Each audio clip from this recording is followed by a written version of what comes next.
Монгол хүн 2020 Хөгжил ярихаас өмнө бид хүнээ ярих ёстой.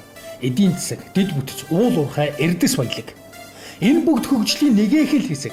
Харин хүн амьдрал хөгжлийг цогцлоогч нь байдаг учраас хүн төвтэй хөгжлийн асуудлыг хөндөг цаг нэгэнт болжээ.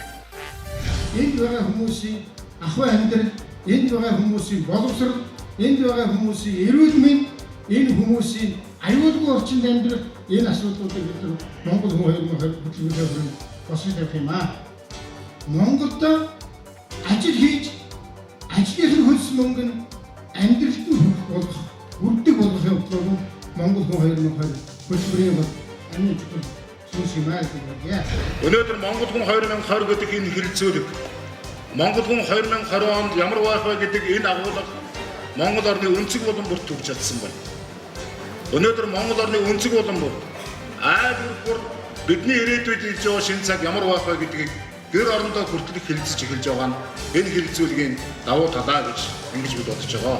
Ардчилсан нам хүний хөгжлийг тэргүүндээ тавьж улсынхаа ирээдүйг урт хугацаагаар төлөвлөж байна. Та бидний хойч үе 2020 он гэхэд дэлхийн энд хүрсэн эрхчлөөтэй, эрүүл сарвал, эрдэм боловсролтой, ажилтай орлоготой, аюулгүй орчинд амьдрах тэр нөхцөлийг бий болгохын төлөө Монгол хүн 2020 хөтөлбөр 21 аймаг, 330 сум, нийслэлийн 9 дүрх, эх орныхоо 408 зохис төрөмж ард иргэдийн хэмнэгийг сонслоо.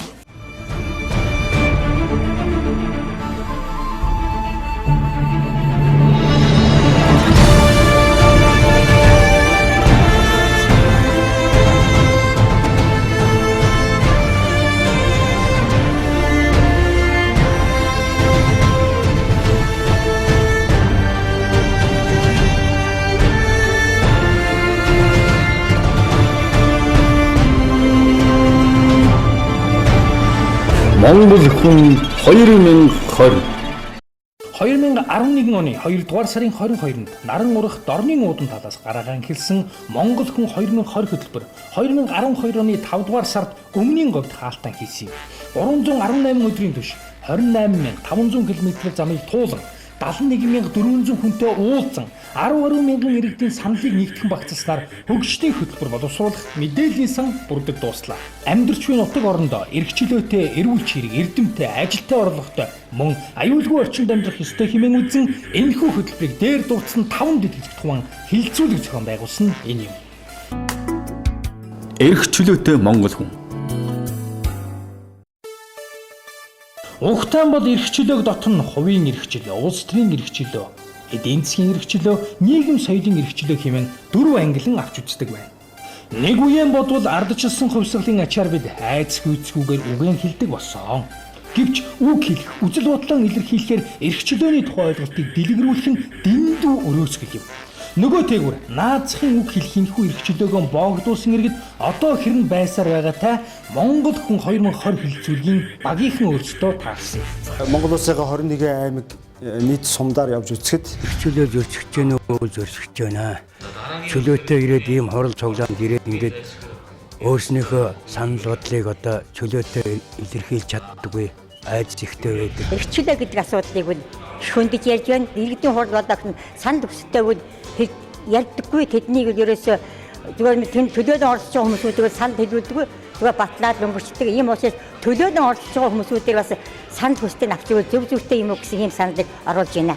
Энэ талаар одоо сумаас ирсэн хүн болгон шахав ярьж байна. Манай аймагт нэг том ойлголт яг одоо орж ирж ихэд байна. Ягаад арга гэнэхтэй тэр аймгийн 3 дараагад тэр одоо хамгийн үнэтэй 3 G бараад байж байгаа. Тэр чинь зүгээр тэр том наран хуу гэдэг том боос өгсөн. Цагдаа прокурорын байгууллага ер нь хүний эрх хэрэгчлээг их зөрчиж ажиллаж байгаа гэж бодож байна л да. Манай Ховд аймгийн цагдаагийн газар бол нэг алтны нэгэн компани Монголын одоо алтны магнат гэдэг Мянган баярын компани талд одоо ажиллаж байдаг. Иргэдийн улс төрийн эрх чөлөөний асуудал буюу иргэдийн үзэл бодлоор намынхын гишүүнчлэр ялгуурлах асуудал маш хавтгаарсан байна. Эрхчлөөтэй Монгол хүн.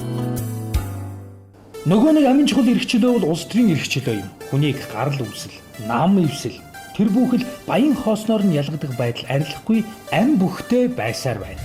Тэгэхээр энэ төрд шударга хэсэг ялгуулсан байна. Энэ хаяг бүх сум манай ус аймагт ялангуяа дээсэгтэй хүрсэн.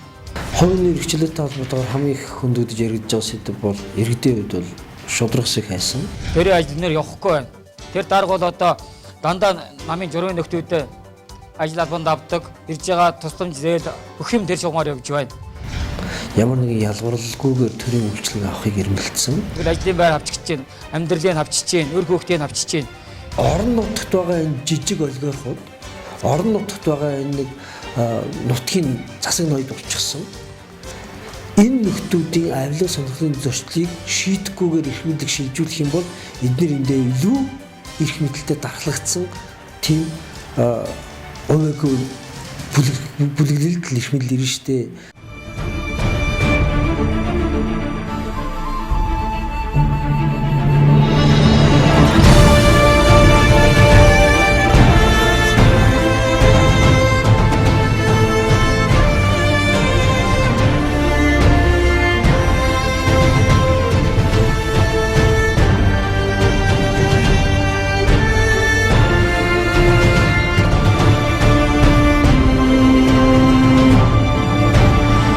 Монгол хүн 2020 эрүүл чирэг Монгол хүн. Монгол хүн 2020 хөтөлбөрийн салшгүй нэг амин хэсэг нь эрүүл чирэг Монгол хүн гэж ардчилсан ном тодорхойлсон юм. Салбар хэлэлцүүлэгт 350 гаруй хүн бичлэн оролцож саналаа илэрхийлсэн бол 1000 шахам санал бичгээр ирүүлсэн байх юм. Хэлэлцүүлгийн үр дүнд эрүүл мэндтэй холбоотой 7 бит хавцад материал баримт бичиг болон үлдлээ. Иргэдээс цугласан саналын дагуу эрүүл мэндийн салбарт тулгамдж байгаа асуудлыг нэгэнгүй жагсаасан байна. Хамгийн түгээмэл давтагдсан тоогоор цугласан асуудлыг нэгтгэхэд 2252 асуудал иргэдийн өмнө тулгарч байна гэсэн дүгнэлтийг эрүүл чирэг Монгол хүн ажлын хэсгийнхэн гаргасан байна. Нийгмийн олон өөрчлөлтүүдээс тэр дундаа уул уурхай нөлөө, байгаль орчны бохирдол, хүн амын бөөгнөр, хүнсний аюулгүй байдал, ажилгүй идэл, ядуурл, нийгмийн бухимдал, элдв төрлийн халдварт өвчний дэгдэлт гэх мэт эрүүл мэндэд сөргөөр нүүдүүлэх аюулууд ээлж дараалан занал хийсээр байгааг салбар хэлэлцүүлэгт оролцсон иргэд хэлж ажлын хэсгийнхэн түүнийг баримтжуулан үлдсэн байна. Аймаг болгон дээр яг тухайн аймгийнх нь ард иргэдийнх нь үгнээс бол сонсож энийг баримтжуулж гаргаж ирсэн.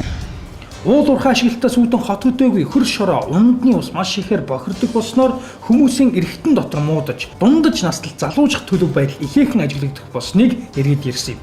Айлуудын барьдаг канистр улаан болцсон зэвтэй. Тэгээ ерөөсөө 40 хүрээд л хүмүүс нь цөсөө авах болдог бүгдээр. Цөсөө авахлахад зэрэг дээр нойр улчирхай ходоод өөр бус дагаад авах юм. 40 хүрээд бүхэл бүт нэг эргэтэн авах бол хүний хувьд л хэцүү. Тэгээ ер нь ирээдүйд бидний хүүхдүүд чи одоо нэг зэвтэй болж байгаа төвчний дээр улам л нэмэгдэж ш. Тэгэхээр чи бидний нөгөө хүүхдүүдийн цөсөө авахгүй болох ирээдүйд өсөж явж хүмүүсийн цөсөө авахгүй болох нас нь улам л илүү их залуужж байгаа. Эрүүл чирэг Монгол хүн. Эрүүл чирэг Монгол хүн ажлын хэсгийнхэн иргэдийн санал дээр тулгуурлан эрүүл мэндэд тулгамдсан асуудлыг төрөлжүүлэн жагсааснаар эхний 5-д дараах хүчин зүйлүүд нэрлэгдсэн юм. Үүнд 1-р ундны усны хангамжийн чанар, 2-р хүнсний аюулгүй байдлын хяналтцуул, 3-р иргэдийн эрүүл мэндийн боловсрол өөрөө сул байгаа, 4-р эмнэлгийн тоонууд хөрөмж дутагдaltaй байгаа, 5-р ажилгүйдэл ядуурл хэмээн тогтоожээ. Монгол хүний удмын санг цааш нь хөгжүүлэхэд таавд өөрсдөө эрүүл мэндэд анхаарч энэ талын мэдлэг боловсролоо нэмэгдүүлэх шаардлагатай байгаа нь харагддаг. Хөдөлгөөний хомсдол бас ялгаагүй. Иргэн хүн өөрийнхөө зохион байгуулалтын асуудлаар хөдөлгөөний хомсдолтой байх уу, хомсдолтгүй байж байгаад өвчлөлт нэрвэгдэх үү гэдэг бол бас хувийн асуудал болж болж байна. Энэ чиглэл комитет одоо орноо байгуулж, тэгээ хүмүүсийг одоо энүүдээс хангаж, тэгээд биедрийн түвшин дотор сорилт одоо хүмүүсийг оруулж, тэгээд хангалтгүй одоо түн авсан ийм хүмүүстэй сайн ажиллаж ингэх хүмүүс эрүүл мэндийн сайжруулна, эрүүл явуулна гэж одоо яриад бодоггүй дээ. Жишээ нь эмчийг чадваржуулах асуудал өнөөдөр нэг номерт яригдсан.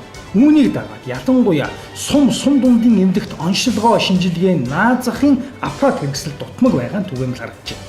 Эндээс харахад аслагдсан хөдөө сумд ажиллаж байгаа гэсэн хүмүүсийн эрүүл мэндийн асуудал хаягдсан гэж хэлж болохоор бүрэн дүгэл гарч байна. Манайд бол тулгамдсан асуудлууд гол нь одоо компьютерийн томограф, тархины цахилгаан бичлэгийн аппаратууд чухал хэрэгтэй байдаг. Мөн ослог эмнэлгийн одоо хөдөө сумдууд бол таран бүгдийн аппаратууд бас хэрэгтэй. Таран бүгдийн багаж хангас нүдний тусламж үйлчлэг үзүүлэх багаж тийм аппаратууд бол хэрэгтэй байдаг. Түүнчлэн эрүүл мэндийн даатгалд хамрагдсан бүх хүн түүнийхэн үр ашиг хүртдэг байх тогтолцоо хэрэгтэй байна. Эрүүл мэндийн даатгалыг дахин 2 дахин нэмнэ гэж яриад байна. Энийг би буруу гэж бодож байна. Шинжилгээ болгон үнэтэй. Эрүүл мэндийн асуудал чухлаар яригдж байгаа ийм үед орон нутгийн засаг захиргааны ажлыг тухайн нутгийн иргэдийн эрүүл мэндийн үзүүлэлтэд дүгнж байх нь зөв хэмээн тухайн хэлэлцүүлийн явцад чухал санал гарч байлаа. Эрүүл чирэг Монгол хүн. Бас нэгэн жишээг дурдъя л да. Хөвсгөл аймагт засаг дарга нь эрхэн ашиглан хүүхдийн эмнэлгийн байрыг булан авч хувийн бизнесээ эрхэлж байгаа мод жишээ. Энэ бүгд нь эрүүл чирэг Монгол хүн хэлэлцүүлийн явцад илрэн гарч ирсэн зөрчлүүд юм. Хүүхдийн эмнэлгийг Хөвсгөл аймгийн орон нутгийн засаг захиргааных нь тухайн үедээ удирдахжсэн албан тушаалтнууд ховчлол гэдэг нэрийн дор өөртөө хувьдаа аваад архины үйлдвэр хийчихсэн байгаа. Төрх эмнэлгийг бас ховчлол гэдэг нэрийн дор хувьдаа аваад хувийн сургууль болгочихсон байгаа. Хөөд яаж хийж ийнэг, хэнийг хийж ийнэг, нэг ядарсан, зүдэрсэн, хөдөөний боловсралгүй энийг тийм нэг ядмар чадвар тийм хүмүүс хөөд хийж Хэлэлцүүлийн үр дүнд ардчилсан нам эргэн таны үнэтэй үгийг бодлого боловсруулалтыг гарган тавих тэр ажлаа амжилттай хэрэгжүүлж эхлээд байна.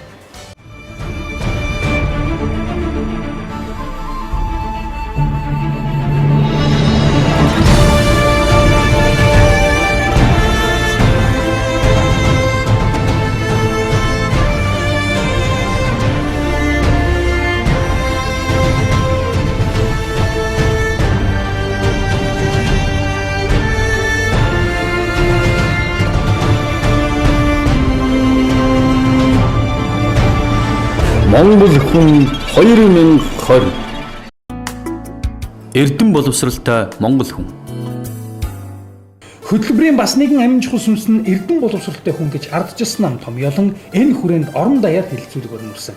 Эрдэм боловсралтай Монгол хүн дэд ажлын хэсгийн хүрээнд 2500 орчим иргэд хамрагдан 891 хүн бичгээр сандагч 216 хүн шууд саналаа хэлсэн байдаг. Би өөрөө 34 жил багшилж байсан багш шүү. 10 жил үздэг юмыг 12 жилээр сунгасан шүү дээ, тийм биз дээ. Тэгвэл тэрвэл худлаа байна. Асар их хүнд байна. 6 настай хүүхд чинь манайхан ихийнхээ өөрөөс гараагүй хүүхд байдаг. Энэ одоо болохгүй нэ хөдөө орон нутагт тохихгүй байх гэхдээ зэрэг манай дараач нар гихүүлийн гişүүд юу гэдгийг гэхдээ зэрэг хөгжингүй орны эдийн жишээ.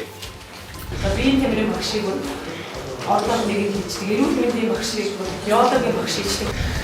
Намайг Увс аймагт явж байхад нэг сонин санал гарч ирсэн. Жишээлбэл 1-р 10 жилийн сургуулийн одоо зарим ажилтнууд Батурч багшийг авч ирж багшлуулъя гэдэг. Тийм өвөрмөц одоо өөрийнхөө онцлогтой математикийн багш Батурчгийг авч ирж бид нар 4 жил сургуультай багшлуулъя гэсэн ийм санал гаргаж ирсэн. Тэгээ ийм өвөрмөц өөрийнхөө онцлогт таарсан тийм саналууд цугларсан л да. Эрдэм боловсралтай Монгол хүн. Боловсролын байгууллагын төсөв хөрөнгө хүрэлцэхгүй байгаас ажиллах орчин нөхцөлийг жоохон бүрдүүлээд цалин урамшууллыг жоохон нэмэгдүүлж өгөх хэрэгтэй. Ганцхан зүйлийг л хамгийн наацхан хийх шаардлагатай гэж ойлгосон. Тэр маань юу вэ гэвэл тухайн орон нутгийн удирдлага, сургуулийн захирлыг томилох биш, сургуулийн багш ажилчид өөрсдөө тэр сургуулийнхаа захирлыг нууц санал хураалтаар сонгох зүйл юм байна гэдгийг л олж харсан. Би цэцэрлэгийн багш учраас бас ганц хоёр юм хэлье гэж бодож байна. Одоо энэ төсвөө ямар ч тийм судалгаагүйгээр батлаад тэгээд тэр нь амьдрал дээр хэрэгждэг. Тэрнээс болоод одоо энэ хүүхдүүдийн эрх маань зөрчигддөг. Цэцэрлэгийн хүүхдээс ахуудаад одоо хонхны хоёр тэмдэглэж болчихсон. Энэхүү хэлэлцүүлийн үр дүн цугласан 100000 гаруй уудас, иргэдийн санал, хөгжлийн хөтөлбөр болон хэрэгжих цаг ойртсоор төгсөөр байна.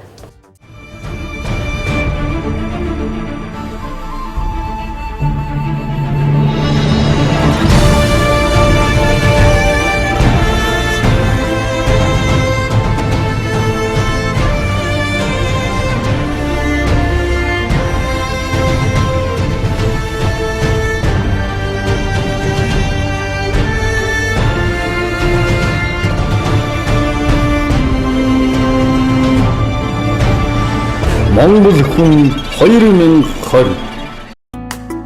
Ажилтай орлоготой Монгол хүн.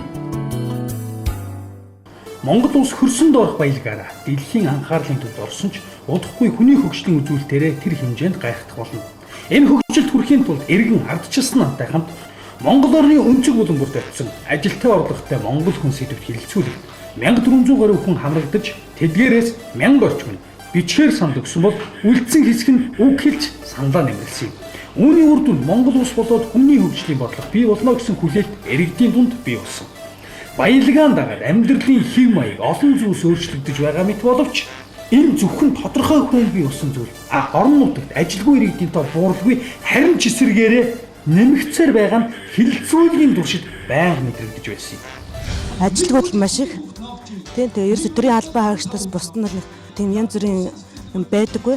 Ер нь тэгээд тэр тал дээр л юу яндал хөтөлбөрт асуудал боловсруулж орууландаа гэж бодож байна. Ажилтны орлоготой хүн бол сумын төвд бол бас үнэндээ гэхэд бол ховор штэ. Яг арга байхгүй эрүүл мэндийн байгууллага, боловсролын байгууллага, тамгын газар ажилладаг хүмүүс бол ажилтны орлоготой. Бусад одоо хүмүүс бол одоо ихэнх нь ажилгүй. Ялангуяа одоо төвдөр амьдардаг хүмүүстэй, сумын төвдөр амьдардаг хүмүүс бол тэр дундаа залуучууд бол бас ажил орлогогүй. Хилцүүлэлт оролцсон хүмүүсийн одонх нь ажлын байр байдаггүй. Орон нутгийн онцлог тохирсон мадажхан газар тариалан суурилсан жижиг дунд үйлдвэрлэлийг хөгжүүлэх шаардлагатай байна гэж байлаа. Жижиг дунд үйлдвэрлэлийг дэмжих зорилгоор аймагт жил тутамд 1-2 тэрбум төгрөг, сумдад доод тал нь 50 сая төгрөгийн зээлжлэгэж байгаа ч эзэндээ хүрэхгүй. Төрийн алба хассан төрлийнхний гарт нь ордгийг хаа сайгүй шүүмжилж иргэд үжил бодол бухимдлаа хэлж байлаа.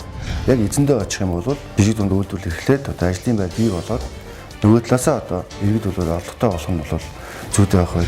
Брэнд болсон сүүл цагаан гэдэг махан бүтээгдэхүүн, арьс шир, ноос ноолуур гээд хөдөө аж ахуйн гаралтай бүтээгдэхүүнийг боловсруулах үйлдвэрийг олноор бариул ажлын байрны нөөц боловсрол нэмэгдхийн хэрэг. Нутгийн иргэдийн хот суурин бараадах нүүдж хомигдны хэмээн тэдгээр иргэд ярьж байлаа. Иргэд маань өөрсдөө санаачлаад хөдөө орнод ажиллаад хийх юм бол одоо хөдөө бол одоо айлт туслах машинаар ажлын байр байж байна. Уул уурхайн компаниуд, хаягуулын компаниуд бол бас орон нутгаас иргэдийг бол одоо байнга бодноор өгч ажиллаулдаг. Эдгээр өдрийн 15 мянган орлоготой ажилтдаг, хувцас байрын цаад компани даадаг. За орон нутгаас ажилчин аваагүй одоо тэр компаниудад бид нар тусгай зөвшөөрөл одоо цаашийг ирж явах ажлын зогсоодог ийм бас гэрээтэй ажиллаж байгаа. Ажилтай орлоготой монгол хүн. Баруун хязгаар аймагуудын тухайд бүсчилсэн хөгжлийн бодлого үгүйлэгддэг байх жишээтэй. Ховд аймаг гэхэд мал аж ахуй, газар тариалан, хүлэмжийн аж ахуй, хөшөөтийн уурхайгээд хөгжих боломжууд нь нээлттэй байдаг. Гэтэл энд ажилгүй л ядуурл хамгийн их байгаа зогсохгүй өртгөн өндөр байдаг. Увс аймаг ч гэсэн ажилгүй л ядуурлаараа тэргүүлэх болжээ. Харин Баян үлгийд аж үйлдвэрлэл хөгжүүлэх боломж харагдаж байсан. Хөгжлийг түүчилж байгаа ховорхон аймагуудад өмнө говь, дорн говь орж байлаа. Хувийн хөвшил, уул уурхай, төлөвлөгөөг түншлэх ёстой гэдгийг өмнгийн говийн байдал хэлж байлаа. Төр засаг, уул уурхайн салбараас хоцроод байгаа нь энэ аймагт ажиглагддаг. Дорн говь аймгийн тухайд аж үйлдвэрийн томоохон хот болон хөгжих гараан дээрээ ирээд байгаа. Авт болон төмөр замын төв тэнхлэг дагуу байх тус аймаг аялал жуулчлалын томоохон төв болоод байна.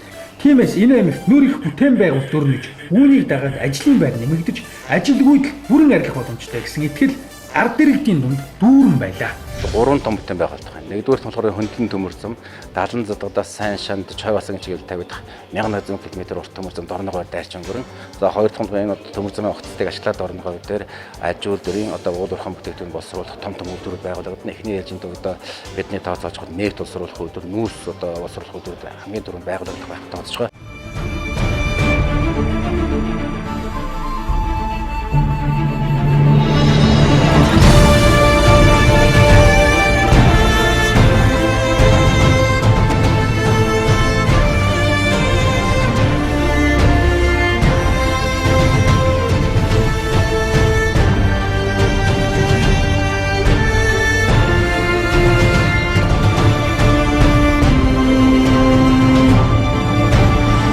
Монгол хүн 2020. Аюулгүй орчинтой монгол хүн. За аюулгүй орчин гэдэг ойлголтыг юунд авч үзэх юм бэ гэсэн асуулт байна л да. Бид нэр нь 3 хүрээнд тувааж хэлэлцүүлсэн. Нэг нь байгаль орчин, хүний хүрээлэн байгаа орчин. Уул уурхай нөлөөгөөр бид байгаль орчны асар их доройтолд ороод байгаа үлээ. Геологийн эрэл хайгуулын явцад 1721.9 га ашигт малтуул олборсноос 14564 га газар ухагдан эвдрэлд оржээ. Аюулгүй орчинтой Монгол хүн.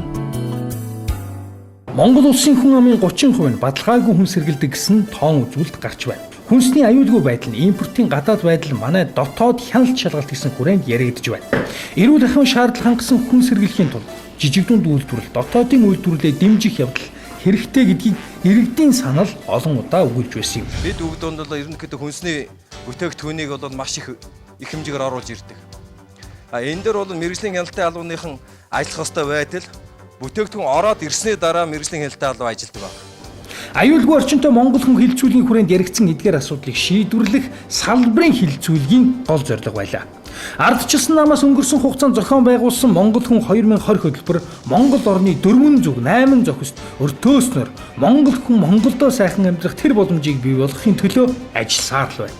Үүнд эргэн таны цэцмэргэн үг амьдралын ухаанаас улбаалan гарсан саналууд нэгтгэн тусгахдах нь дамжиггүй юм. Манай улсын иргэн бүр 2020 он гэхэд дэлхийн энд хүлээн зөвшөөрөгдсөн